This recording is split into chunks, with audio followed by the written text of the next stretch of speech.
ইয়া রাসূলুল্লাহ ইয়া হাবিবাল্লাহ হুজুর জান্নাতের বাগানে বসলে আর কি ফায়দা?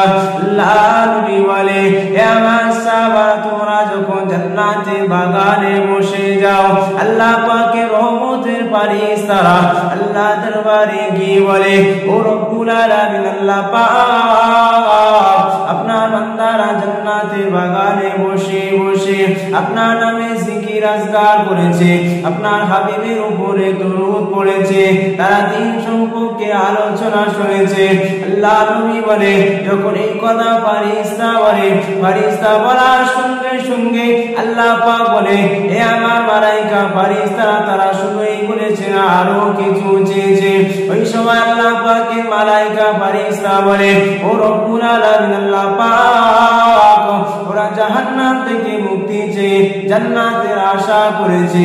ওই সময় আল্লাহ পাক বলে হে আমার মালায়েকা ফারিস্তারা জান্নাতের কথা কোথা থেকে শুনেছে, জাহান্নামের কথা কোথা থেকে শুনেছে। ওই সময় মালায়েকা ফারিস্তা বলে আপনার আলিম বান্দাগণেরা, আপনার ওলি বান্দাগণেরা ওদেরকে শুনিয়েছে জাহান্নাম বড় ভয়ঙ্কর। ওই সময় আল্লাহ পাক বলে ও আমার মালায়েকা ফারিস্তা তুমি সাক্ষী রয়ে যাও, আমি আল্লাহ পাক রব্বুল আলামিন ওই বান্দা বান্দি আমার রহমত থেকে নিরাশ হই না, ওই বান্দা বান্দি গুনাহ আমার থেকে সরে যাই না। আমি আল্লাহ পাক রব্বুল আলামিন ওদেরকে দুনিয়া জমিনে জান্নাত